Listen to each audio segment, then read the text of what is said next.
Olá, pessoal. Estamos iniciando mais um podcast Gestão em Pauta com o Cláudio Luve, o seu programa executivo. Estamos indo ao ar todas as quartas-feiras às 15 horas no canal YouTube Pod na Rede e às quintas-feiras às 14 horas no canal 527 da Claro Alto Tietê. O programa Gestão em Pauta passando na sua TV. Hoje o nosso bate-papo é sobre você na jornada do protagonismo. Estamos aqui com a Dani Maciel. Ela é estrategista de pessoas e negócios, diretora da BRH Brasil. E olha que bacana, gente. A Dani veio lá de Recife, né, Dani? De Recife, Pernambuco. Que bacana, gente. Dani, seja bem-vindo. É um prazer imenso ter você aqui no programa. Obrigada, eu que agradeço, né? Trazer um pouquinho do meu sotaque, do meu Nordeste. Maravilhoso! Para essas terras aqui, né? De Sampa, do Alto Tietê. Estou bem feliz de estar aqui com você, né? E, enfim, a gente falar dessa jornada. Que bacana, que bacana. Mas fala um pouco mais sobre você, a sua jornada. Então, por incrível que pareça, né? Eu sou geógrafa e geóloga.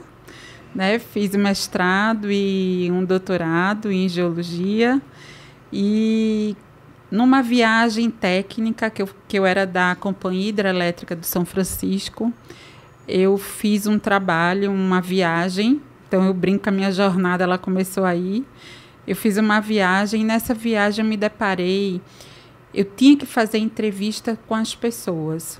E como meu trabalho sempre foi muito técnico, eu nunca tinha tido tanto contato assim, né, com a população. E nesse momento eu tenho que fazer uma entrevista socioambiental.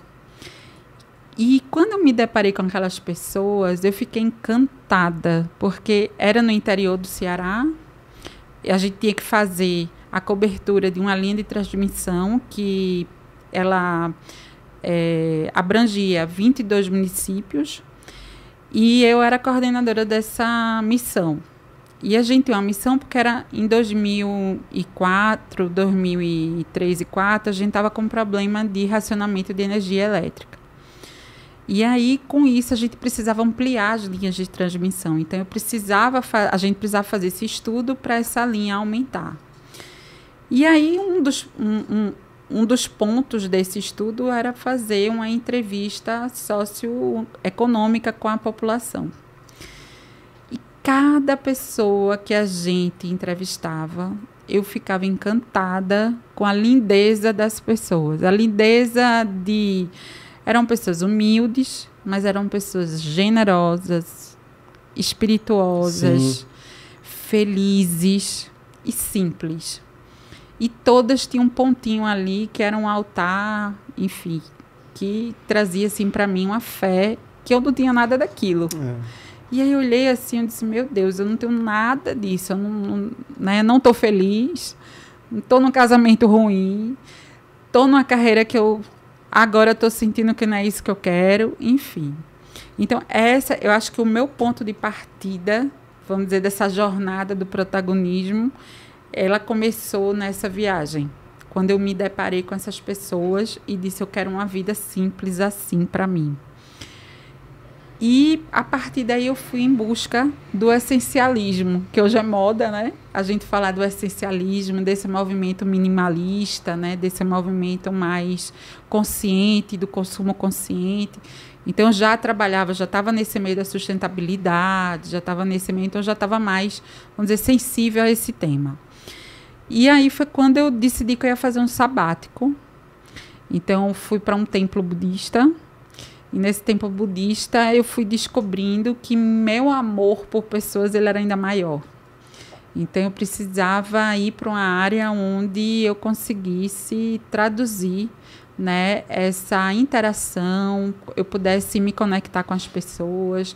Eu fui compreendendo o papel da gestão de pessoas. Naquele tempo, não tinha um curso de RH.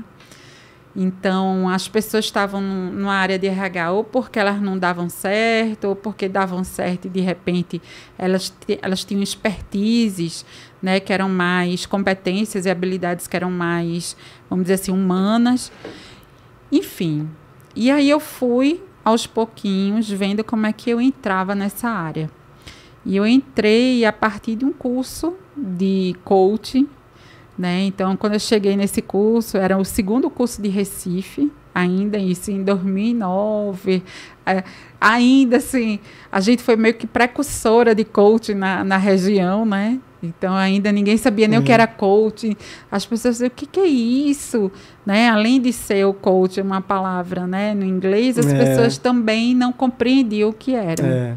Então, também tive esse papel, né, de desbravar aí o coaching a tempos remotos. E a gente era a segunda turma da Sociedade Brasileira de Coaching na época, que foi com Sampaio e com Lilian, lá em Recife. E a partir daí eu me apaixonei. Eu disse, bom, é isso que eu quero. Eu achei. Eu quero trabalhar desenvolvendo o potencial das pessoas. Eu quero fazer as pessoas brilharem. Então, isso me trazia uma felicidade, aquela felicidade que eu vi naquelas pessoas daquela viagem que eu tinha feito. Então, eu disse, é isso que eu quero para mim. E foi a partir daí que eu comecei a atender pessoas, comecei a fazer um coach, virei presidente da BRH Alagoas. Depois, comecei a fazer um trabalho com executivos. Eu tive um projeto que ele foi muito significativo nessa jornada, que foi de 60 executivos de uma companhia de saneamento de Alagoas. Que bacana! Então, a gente começou com os diretores. Esse programa que a gente fez foi com Marcos Vanderlich, ele como mentor, eu como coordenadora do projeto. A gente tinha mais 4 coaches e a gente atendeu esses 60 executivos durante 6 meses. E foi muito interessante porque toda a demanda que tinha vindo para a gente era uma demanda técnica. Mas a gente foi descobrindo que todo mundo tinha problemas pessoais, problemas de vida. E ao arrumar esses problemas pessoais, eles iam arrumando também os problemas no trabalho. As questões, os desafios, né? Enfim, a postura, a composição, enfim. Então, foi um projeto que ele foi bem marcante para a minha vida, né? E para essa jornada, principalmente porque foi justamente na virada, né, da minha carreira.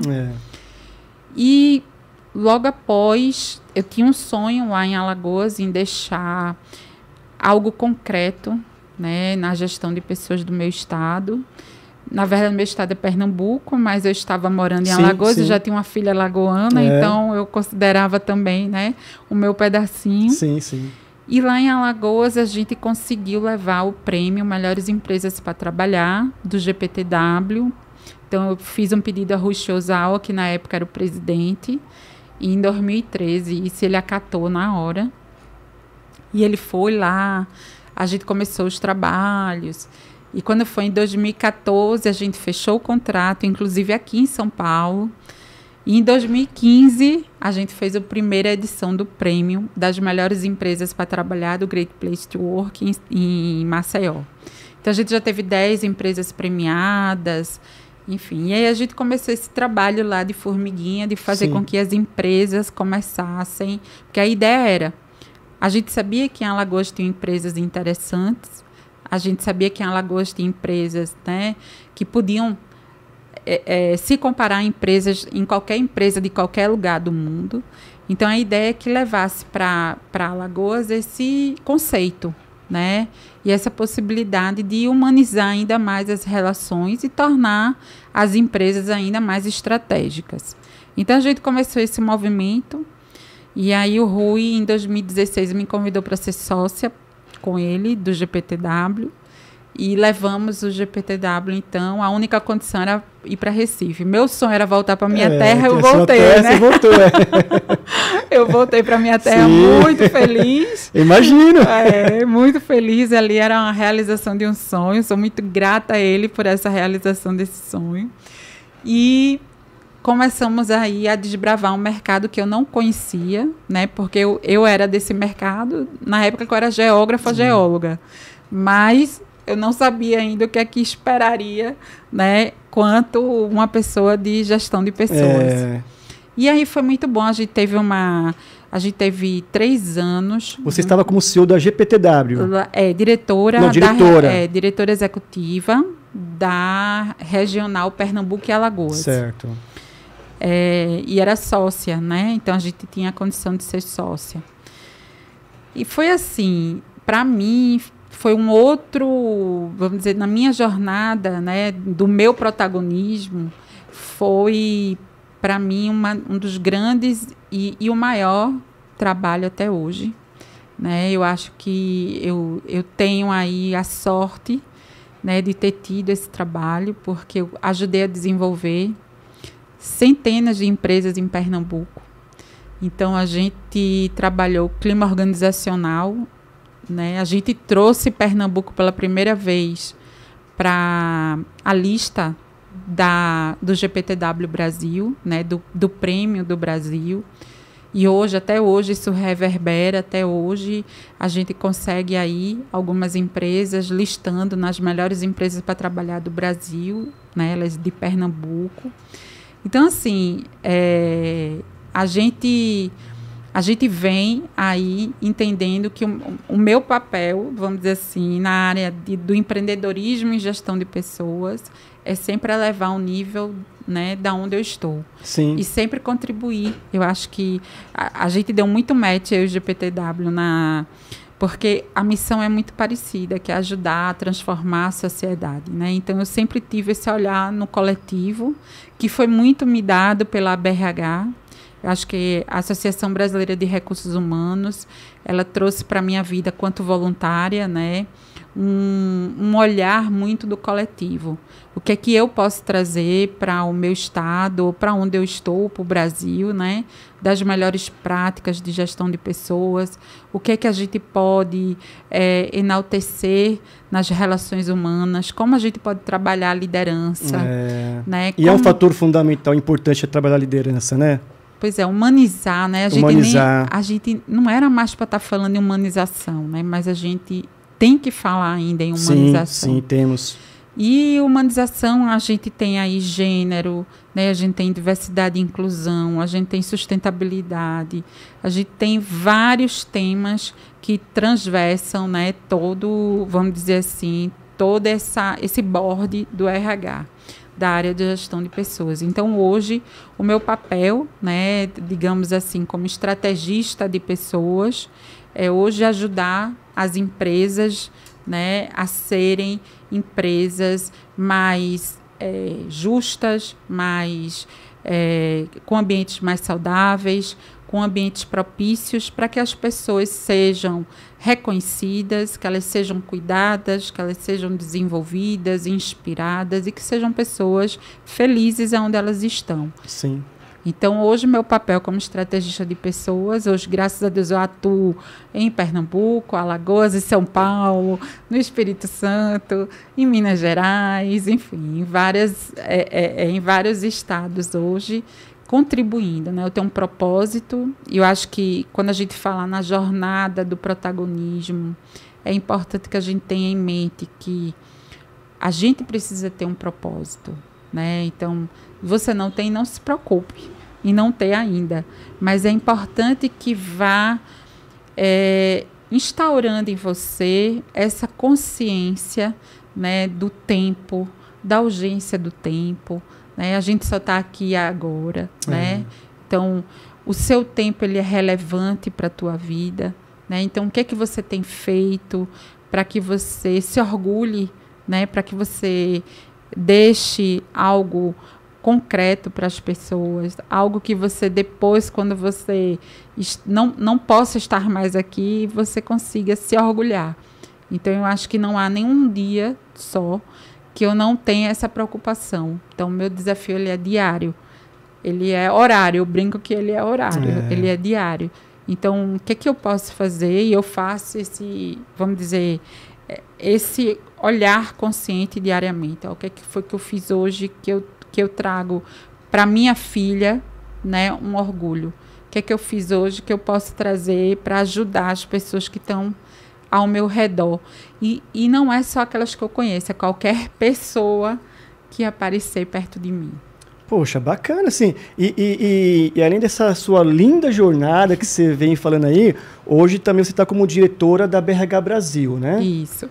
Eu estou desde 2019, né, com o Paulo Sardinha, na gestão do Paulo Sardinha. Aliás, Paulo Sardinha, um grande abraço, hein? O Paulo Sardinha é meu mentor. O Paulo Sardinha é meu mentor, tenho uma grande admiração, eu aprendo diariamente com ele. Ele tem uma visão de gestão de pessoas muito elevada, porque ele foi um executivo, né, de multinacional, francês, enfim, de vários, da Xerox, enfim. Então, ele tem uma visão de negócio muito estratégico para a gestão de pessoas. Então, ele é uma pessoa que tem trazido para a minha vida, para essa jornada do protagonismo, né, a possibilidade de eu aprender muito e de me potencializar ainda mais. Sim, sim. Né, a gente teve um projeto relevante com a BRH Pernambuco, onde a gente fez o relançamento da BRH Pernambuco há 2 anos. O ano passado a gente entregou para a sociedade de Pernambuco um congresso, foi o melhor congresso de Pernambuco na área de gestão de pessoas. A gente tem muito orgulho de falar que a gente deixou um legado aí de 500 pessoas, né, para esse primeiro congresso após 6 anos sem ter congresso em Pernambuco. E a gente já está se preparando, né, para um novo projeto, que é um projeto de jovem aprendiz digital. A gente teve agora no Ministério de Ciência da Tecnologia. Então, a gente está trabalhando aí em parceria, vamos ver como é que vai, né? A gente teve uma primeira conversa aí com a ministra, a gente foi bacana, atendido, a gente foi atendido. Isso é o Paulo, né? O Paulo, ele trouxe na gestão dele 6 pilares, né? Que é o trabalho, a saúde, a educação. E ele trouxe também a questão do desenvolvimento da liderança, né? Então, assim, ele tem trazido para a gente pautas que são muito importantes e a empregabilidade, né? Então, ele tem muito cuidado, né, com a empregabilidade e a diversidade e a inclusão, né? Então, assim, a gente tem tido aí a honra de estar junto com ele, né? De estar aprendendo muito e elevando ainda mais esse movimento de muita humanização nas relações de trabalho, né? E que isso aí é muito necessário, né? E assim, de tudo que você vem falando aí, bom, primeiro aqui realmente falar que o Paulo Sardinha, ele faz uma grande diferença mesmo, né? Então, assim, é uma pessoa incrível, tanto como pessoa como profissional, né? Então, parabéns ao Paulo Sardinha e toda a direção, também os diretores, né, como você, as pessoas que estão ali do lado, né, que sempre estão apoiando ali os projetos, né? É isso aí. Assim, Dani, em virtude de tudo que você falou já aqui, que é realmente uma linda jornada, eu gostaria que você colocasse em poucas palavras, de uma forma resumida, em cima de tudo isso, para você, Dani, o que seria a jornada do protagonismo? A jornada do protagonismo eu sinto que ela é uma postura condutora. É você ter aí um direcionamento, né? Um direcionamento, uma condução. É você ter uma jornada onde você se posicione, onde haja um dimensionamento, haja uma clareza muito grande de intenção, uma motivação e um propósito e, principalmente, uma criação de virtudes, né? Então, a gente está muito ligada a autorresponsabilização, né, dos resultados, quer sejam bons ou ruins, porque eu também tive essa jornada, ela não é só de coisas boas, né? Eu já tive muitos fundos de poço, já tive muitos fracassos, já tive empresa que quebrou, já tive momento que eu tive que sair, a pandemia veio, né? Não pude continuar no GPTW porque eu não tinha condição de continuar, porque eu não tinha capital de giro.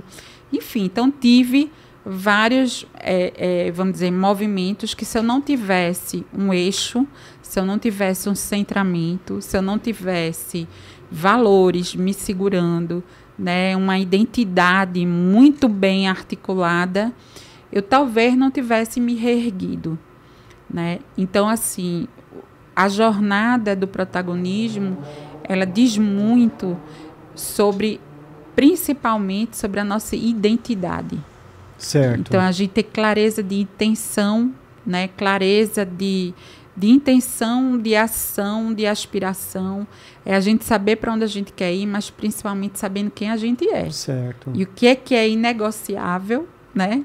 E o que a gente não pode abrir mão de jeito nenhum para a gente seguir qualquer escolha, né? Então vamos dizer, a vida vai trazendo para a gente assim várias oportunidades, e a gente também vai criando muitas oportunidades, e eu acho que esse é um grande diferencial, que eu fui muito estimulada, né? Eu acho que no momento que eu compreendi, eu tinha, antes da formação do Olus, eu amo um referencial que tem do focado e desfocado. Não sei se você lembra desse. Eu lembro um pouquinho, mas tem sim, o focado e desfocado. Focado e desfocado, né? Antes, eu lembro que quando eu vi esse referencial, eu fiz assim, meu Deus, se eu soubesse disso, eu não tinha dado tantas cabeçadas na vida. Ele diz o seguinte, na verdade, né, que a gente,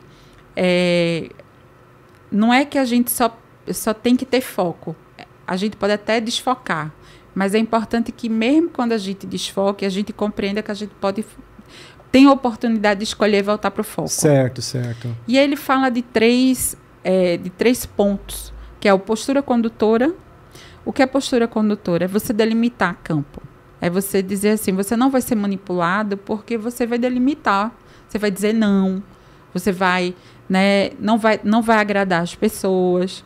Você vai, enfim, ter uma postura onde vem o que vier, né? Coisas que você tem controle ou não tem controle, mas diante do que você não tem controle, você tem atitude. Sim. Né? Você nem vai para a inação, nem vai para a paralisia, né? E nem vai para a impulsividade. Você vai olhar o cenário e você vai racionalizar diante daquilo que veio. Certo. Ter uma postura adulta diante daquilo que veio. Isso é a postura condutora. Um outro ponto é o aqui e agora. O que a gente tem é só o presente. A gente não tem nem o futuro e a gente não tem mais o passado. Verdade, né? Dani. Foi bom, passou. Foi ruim, passou, graças a Deus. E a gente também não tem controle. Eita, seria ótimo se a gente fizesse isso, se a gente soubesse que vai dar naquilo. Mas nem sempre dá, porque a vida não é linear. A gente teve um tapa na cara com a pandemia, né? A pandemia parou o mundo. A pandemia, ela não parou o Brasil, ela não parou só o Pernambuco ou São Paulo, ela parou o mundo. O mundo? O mundo. Ninguém sabia o que fazer com a pandemia. E o que aconteceu? Por que muita gente... É claro que eu estou aqui tirando a questão de saúde, né? O recorde de saúde, aí a gente não teve controle realmente, né? Infelizmente, foram muitas mortes, infelizmente, muita gente da gente se perdeu. Isso aí é algo que a gente não tem controle algum. Mas, diante daquilo que a gente teve controle na pandemia, muitas pessoas conseguiram até prosperar, até se reinventar, até se reerguer, né? Então, a gente entendeu ali que alguma coisa... Né, vamos dizer, uma valorização da vida, né, um olhar para, isso aqui é impermanente, isso vai passar e a gente precisa seguir. Então, tudo isso é a valorização da vida, é o olhar do aqui e agora. Então, quando a gente tem isso muito claro, a gente não vai para a ansiedade, a gente não vai para a depressão, a gente não vai para... Eu só vou ser feliz se tiver assim... Né? Eu vou só vou trabalhar se tiver nessas condições, né? Eu só vou aprender, eu só vou me desenvolver se eu tiver dinheiro. Não, cria oportunidades. Eu lembro, sabe como foi que minha relação com o Marcos Anderlis começou? Ele me convidou para fazer um curso da formação dele. E aí eu amei a formação, me encontrei na formação. E aí eu disse assim, poxa, eu queria fazer o próximo nível. Ele falou, então, monta a turma que você faz. Aí eu montei a turma. A partir daí, eu fui montando várias turmas. A gente montou mais de 30 turmas de coach. Caramba, que bacana. E não foi só em Pernambuco, não foi só em Alagoas, eu montei no Mato Grosso, montei em Manaus, que legal, em Aracaju, Dani. Em vários. E a partir daí eu virei a diretora comercial dele. Depois disso eu já virei a formadora. Então, assim, depois disso eu fui olhada pelo Timothy Galway. Timothy Galway, quando esteve no Brasil, me convidou, o cara que era o precursor do coach, ele me convidou para ser uma aluna dele, com tudo pago, hotel, tudo pago. Então, assim, a gente cria oportunidades. Sim. Né? Então, eu sempre tive isso muito, assim, não sei como, tá, Cláudia? Eu também não sei te dizer como, mas para mim estava muito posto que quando eu vi esse referencial dele, eu disse assim, é esse o caminho e eu não vou me perder. E ter uma comunicação, que era o terceiro ponto, e ter uma comunicação muito clara. Então, hoje, Cláudia, eu não faço jogo. Quando eu digo jogo, jamais você vai ver de mim eu dizer uma coisa para ter outra. Jamais eu vou fazer uma conversa para chegar em outra conversa. Eu jamais vou utilizar ataque e defesa. Jamais vou utilizar ironia. Na hora que eu vejo que eu estou indo para esse lado, opa, para aí, vamos ver o que é que está dentro de mim, o que é que está errado, porque eu não vou utilizar. E não deixo ninguém utilizar comigo. Então, assim, comecei e há estranhamentos. Porque existem movimentos, né, corporativos e organizacionais que as pessoas querem ir para esse caminho. E as pessoas, às vezes, se assustam com a assertividade, com a comunicação muito assertiva. Meu Deus, às vezes as pessoas, elas quando não estão acostumadas em a pessoa ser muito franca e honesta, elas acham que é grosseria, quando não é. Você está dando o seu melhor. Sim. Ali. Você está dando a sua honestidade, a sua palavra. Mas as pessoas estão dentro de tanta falsidade que elas gostariam de não ter que ouvir o que é verdade. Então, assim, é um exercício, né? Às vezes a gente realmente sai como grosseira mesmo, porque perde o tom, né? Mas esse referencial, ele me trouxe uma libertação muito grande. E me trouxe para essa jornada do protagonismo uma responsabilidade de que eu não posso culpar ninguém pelos meus resultados. Então, eu sei quando eu estou sendo, vamos dizer, perseguida, eu sei que quando alguém não quer o meu trabalho porque sou eu, mas mas eu tenho que ir além disso, eu não posso ficar, vamos dizer assim, culpando o outro porque eu não consigo algo. Então, assim, essa jornada do protagonismo, ela é, na verdade, você ter postura condutora em toda a sua vida. Entender Sim. o seguinte, como é que eu posso ter pequenas atitudes? Você não precisa ter uma atitude grandiosa. Sua semana, vamos falar da sua semana. Você tem segunda a sexta, né, de trabalho. Então, chega no domingo, planeja a tua semana. O que é que você vai ter durante a tua semana? Eu vou ter quais são as tuas entregas. Diante das tuas entregas, como é que vai ser a tua gestão de agenda? O que é que você não pode abrir mão durante essa semana? O que é negociável? E aí, outra coisa que é muito importante que eu aprendi. Diante de todos os meus, vamos dizer, de toda a minha passividade, né? Diante dos nãos que eu não consegui dar, diante de eu querer agradar muitas pessoas, diante de tudo isso, eu tive obesidade mórbida grau máximo. Eu cheguei a 140 quilos. E eu, numa viagem de São Paulo para Recife, eu me deparei com uma situação horrível. E essa foi um marco para essa virada de chave minha. Eu estava no avião e quando eu entrei, aí eu tinha que usar aquele cinto extensor. E no cinto extensor, eu sempre comprava a poltrona Comfort. E nessa poltrona Comfort, a pessoa chegou para mim e disse assim, a comissária, ainda sou do tempo da aeromoça, só quero dizer aeromoça. A comissária, ela disse, senhora, a senhora não pode sentar aí porque é na emergência. eu não posso lhe dar o cinto extensor. Eu disse, mas por que você não pode me dar? Se eu não sou nem idosa, nem tenho problema, não sou deficiente e nem sou criança. Aí ela não soube me responder e saiu. Daqui a pouco veio um senhor e disse assim, com walkie-talkie já, a senhora tem que descer. Aí eu disse, eu não vou descer. Eu já estava aqui em São Paulo há 10 dias, eu tenho uma filha, a minha filha já estava me esperando, eu não podia. Aí ele disse, a senhora tem que descer porque a senhora está se negando a sair do lugar. Eu disse, não, eu não me neguei a sair do lugar.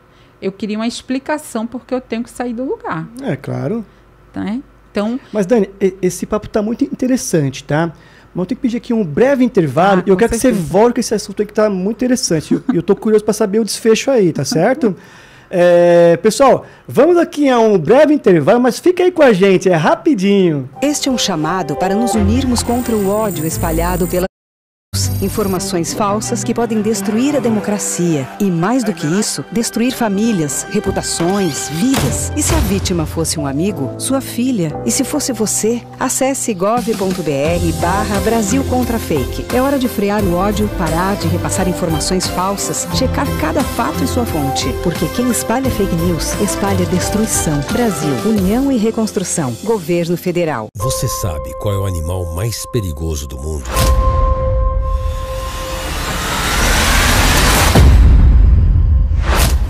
É o mosquito. Ele pode transmitir a dengue, zika, chikungunya. Para acabar com o perigo, elimine a água parada de pneus, garrafas, lixeiras e pratos de vasos. Não crie seu maior inimigo no quintal. Meu marido vive com seu coração batendo em um novo peito. A minha mãe vive com seus olhos brilhando em uma outra pessoa. O nosso filho vive levando alegria para uma nova família. Amor para superar, amor para recomeçar. Quando você autoriza a doação de órgãos e tecidos, respeitando a decisão de um ente querido, faz com que a vida continue. Doe órgãos. Converse com sua família. Ministério da Saúde. Esse é o Rodrigo. Hoje ele voltou cedo. Deu uma passada no happy hour da firma e foi para casa dirigindo. Ele não imaginava que tomar uma com os amigos fosse suficiente para fazer ele perder a atenção e me atropelar enquanto eu atravessava a rua na faixa de pedestres.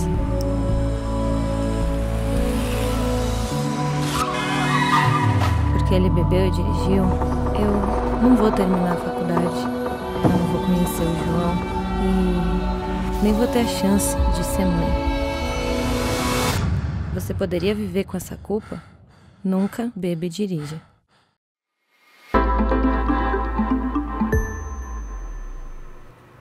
Olá pessoal, estamos de volta e hoje nosso bate-papo é sobre você na jornada do protagonismo. Estamos aqui com a Dani Maciel, ela é estrategista de pessoas e negócios, também diretora da BRH Brasil. Aliás, ela está contando aqui uma história incrível aqui, que a gente quer que você continue aí, porque eu estou agora curioso para saber esse desfecho dessa história. Então, esse senhor, né, com o walkie-talkie, ele pediu para eu descer, eu disse que eu não iria descer, que a minha filha estava me esperando, né, e até porque eu tinha comprado no valor mais caro, enfim, né, e ele chegou e disse assim para mim, mas a senhora desse tamanho não pode sentar aí. Aí eu, então quer dizer que é uma questão de preconceito, porque o senhor não sabe, eu treino, eu fazia boxe, na época eu treinava, então assim, o senhor não sabe qual é a minha competência aqui. Então o senhor está julgando. Quando eu disse isso, tiraram ele.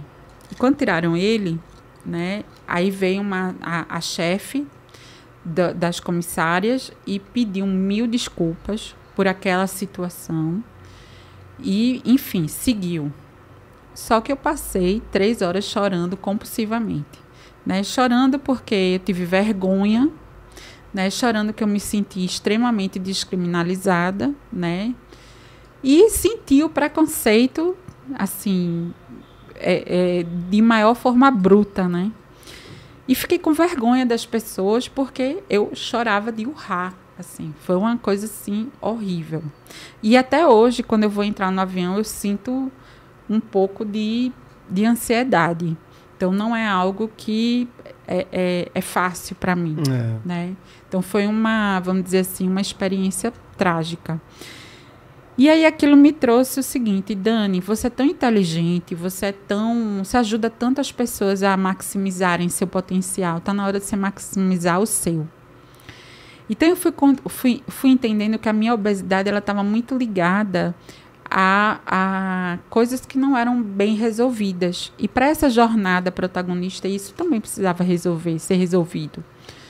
Então, eu aí consegui, né, entrei no processo de emagrecimento, continuei com a bariátrica, depois continuei com mais. Então, hoje, né, o primeiro compromisso, Cláudio, para a minha vida, para qualquer dia, é cuidar da minha saúde. Então, o exercício físico, a alimentação, enfim, tudo que tem a ver com a saúde. Eu gosto muito disso, é do Joel J, inclusive, que é um palestrante maravilhoso, ele diz isso. O primeiro compromisso tem que ser com você. Sim. Primeiro. Sim. Primeiro. Então, quando eu falo do protagonismo, quando eu trago aqui a semana, então a gente precisa olhar todas as áreas que a gente tem na vida, né? Saúde, espiritualidade, trabalho, vida social, contribuição social também, ela é importante, né? O que é que você está deixando seu aqui para os outros? Então, tudo isso, ele entra na minha semana. Então, eu vou organizando. Então, domingo é um dia que para mim é sagrado. Domingo eu organizo minha semana todinha. Por quê? Porque ali é a postura condutora. E a semana ela tem que estar ligada ao meu objetivo. Então, qual é o meu objetivo desse ano, por exemplo? Né? Qual a minha aspiração? Esse ano eu tenho uma palavra do ano que é prosperidade. Então, eu tenho que prosperar. O ano passado, a minha palavra do ano foi performance. Tive uma alta performance, mas o resultado financeiro que eu queria não veio. Eu disse, não, esse ano é do resultado financeiro. Está vindo, graças a Deus, está vindo. Graças a Deus. Graças a Deus está vindo. Por quê? Porque é o foco. Exato. Então, o foco tem sido meu melhor amigo, Cláudio, sabe? Para essa jornada do protagonismo. O foco. Foco. O foco tem sido, foco, disciplina, eles são imprescindíveis para essa jornada do protagonismo. Você tinha citado também lá no começo também algo relacionado ao olhar consciente também, isso, né? Faz parte desse protagonismo, né? Isso. Você, assim, Dani, a gente está indo para os minutos finais aí. Eu gostaria assim, que em poucos minutos você concluísse para a gente quais são assim, as características essenciais para quem quer realmente assumir o protagonismo, né? E que conselho você daria para quem que deseja aumentar, a começar a trilhar um caminho do protagonismo? Eu acho que primeiro é você criar a sua identidade, né? E essa identidade tem a ver com valores. Qual é a sua visão? Qual é o seu propósito? Por que você está aqui? Né? É importante que algo te dê vontade de seguir adiante. Né? É importante que você tenha sonhos. Eu tenho muitos sonhos. Eu tenho um sonho ainda de falar inglês fluentemente. Eu tenho um sonho ainda de ter um doutorado na área que eu quero. Eu tenho um sonho de escrever um livro. Eu escrevo muito, eu quero escrever o meu livro. Tenho vários sonhos. Né? Acabei de fechar um, que é ter uma profissionalização de palestrante, que acabei de ter na SAP com a Branca Barão. Ontem foi o dia que a gente fez a entrega da palestra, né, para várias pessoas. Tinham lá mais de 150 pessoas nos assistindo.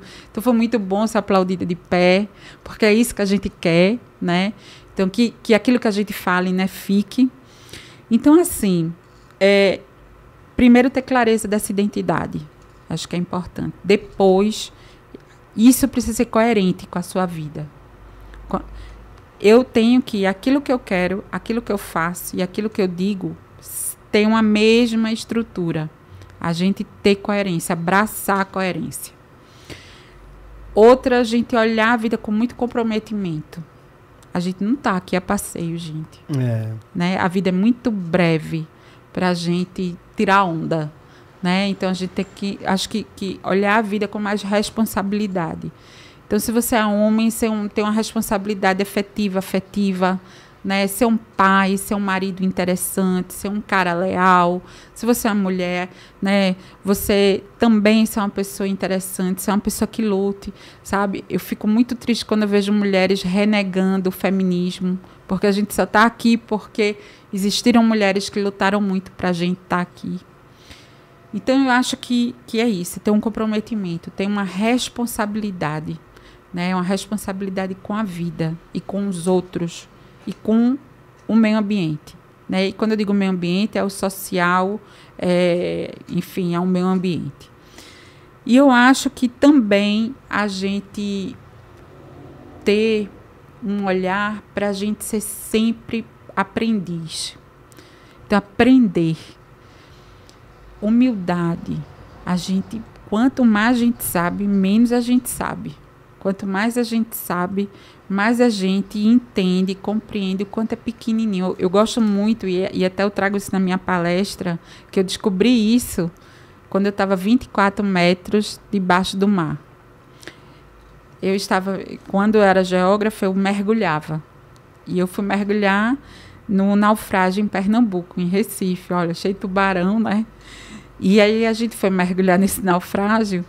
E quando eu cheguei lá, eu não sabia nada de gestão de pessoas. Eu era da área ainda exata, né? E quando eu cheguei lá no fundo do mar, que eu vi aquela imensidão de água, eu vi aquele silêncio. Pela primeira vez, minha mente tinha feito silêncio.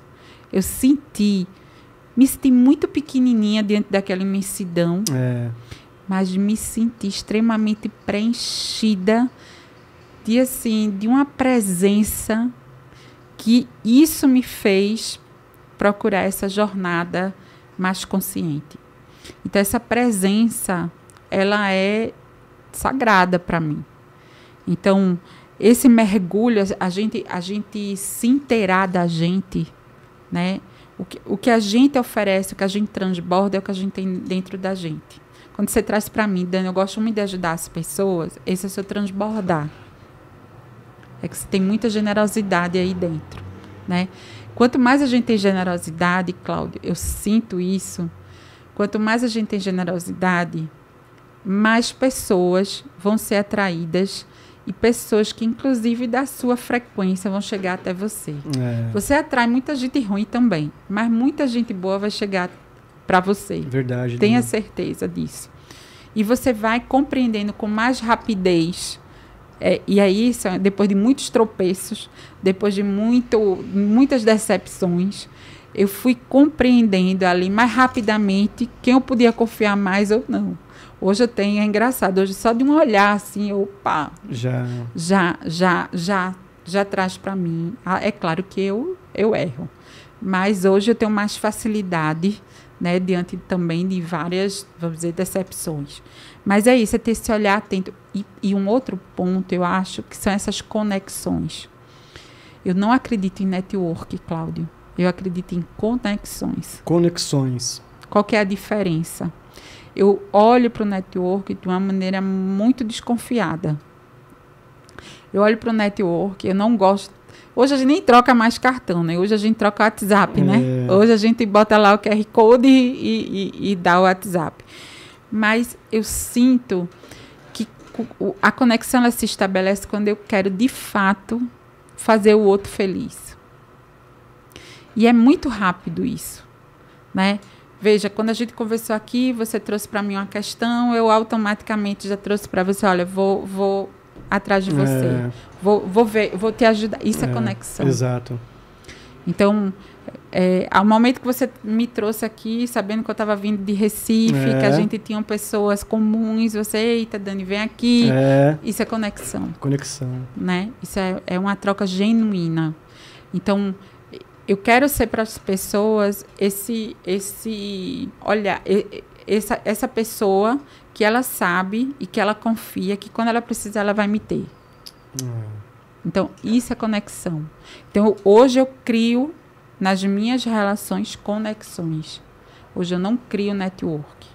Eu não quero me relacionar pelo interesse de me relacionar com alguém.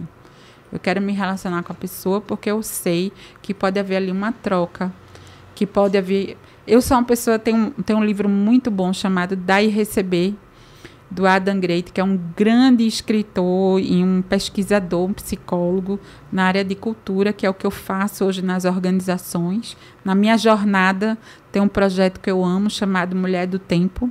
Essa Mulher do Tempo vai nas organizações melhorar o clima organizacional das empresas. Então, eu chego, né, tenho na minha, vamos dizer assim, no meu board, né, ferramentas para que a gente possa melhorar ali experiências, cases, né, meu tempo todo do GPTW, enfim. E aí eu levo para aquelas organizações para que ali os líderes eles sejam mais próximos, eles cuidem, eles inspirem, eles consigam levar para as pessoas para um patamar de maximização do potencial delas. Então, esse projeto é um projeto que me deixa muito feliz, porque ele faz com que, vamos dizer assim, a minha existência ela tenha ainda mais potência. Porque eu sei que aquele líder que está ali, naquela organização, de qualquer tamanho, ele vai chegar, ele vai ser tocado em ser um líder melhor. E se ele não for tocado, né, ele provavelmente vai reverberar de alguma forma. Algum momento a ficha vai cair. Algum momento a ficha vai cair. E isso, a gente tem um outro livro que me faz lembrar muito também, que é o Poder do Hábito. Ele fala muito dos hábitos angulares. No momento que um líder ele começa a ter hábitos construtivos, toda a equipe vai tendo também. Isso vai reverberando até chegar na sociedade. Verdade, Dani. Então é isso. Eu acho que essa jornada, né, ela tem, vamos dizer assim, eu acho que as pessoas, elas tendo comprometimento, responsabilidade, amor ao próximo, né, conexão. Então, tudo isso ela vai estar dentro aí da jornada dela. Uau, Dani! Que maravilhoso foi esse nosso bate-papo, viu? E assim, Dani, você tem muita história, muito conteúdo para contar. E assim, eu te peço que você volte outras vezes aqui, que você vier a São Paulo, tá? Vier a São Paulo, que der para dar um pulinho aqui em Guarulhos, eu quero que você volte aqui. Que bom, que bom. Dani, poxa, gratidão, viu? Eu tenho certeza que você contribuiu com a nossa audiência, com a sua história muito linda, né? Os insights, né, que você deixou aí pra gente aí. E assim, mais uma pena que o programa já terminou aqui o nosso tempo, né, Dani? Deixe as suas considerações finais e rede social, por favor. Então, eu acho que minha rede social é muito ligada a isso, tá? Eu tenho um compromisso, né, em trazer conteúdo para as pessoas. Então, vou falar muito de foco, vou falar muito para liderança, vou falar muito sobre pessoas, sobre como você ser uma pessoa melhor, isso sem dúvida, né? E eu, Dani Maciel, @DaniMacielBR. Tá aparecendo ali na telinha, né? Esse é do Instagram, né? Isso, é meu Instagram. DaniMaciel.br, certo? Meu LinkedIn também é DaniMacielBR. O que eu quero deixar para vocês sejam proativos, né? Não criem as oportunidades, entendam e tenham senso de urgência. A gente não sabe até quando a gente está aqui. É preciso a gente pensar sobre esse prisma, né? E tenha clareza de intenção, né? Eu acho que na jornada do protagonismo, ter atitude é importante. Não se acovardem, né? Se posicione. Eu acho que a gente não pode ficar em cima do muro em hipótese nenhuma, em nenhuma circunstância, né? Então, eu sou extremamente... Todo mundo sabe exatamente o que eu penso, como eu penso. A previsibilidade leva à confiança. Ser nebuloso é um caminho horrível de ser. Não seja nebuloso, né? Seja previsível. A previsibilidade ela é importante para as pessoas confiarem em você. E seja uma pessoa de confiança, né? Verdade. Muito bom, Dani. Nossa, que maravilhoso foi esse bate-papo. E aí, a gente citou também da formação do Instituto Horus. Eu quero aproveitar aqui e deixar um grande abraço aí para o Marcos Wunderlich, né, Dani? Meu mentor também. O meu também. O Marcos Wunderlich é um grande amigo mentor, né? Então, assim, parabéns, Marcos Wunderlich. por tudo que você tem feito por nós aí, né? Pelo conhecimento que... Ele tem um legado importantíssimo. Mesmo. Isso mesmo. Gratidão, Dani. Pessoal, me siga nas redes sociais. No LinkedIn estou como Cláudio Luve e no Instagram Cláudio Luve 16. E aguardo vocês na próxima semana. Meu forte abraço, pessoal. Tchau, tchau.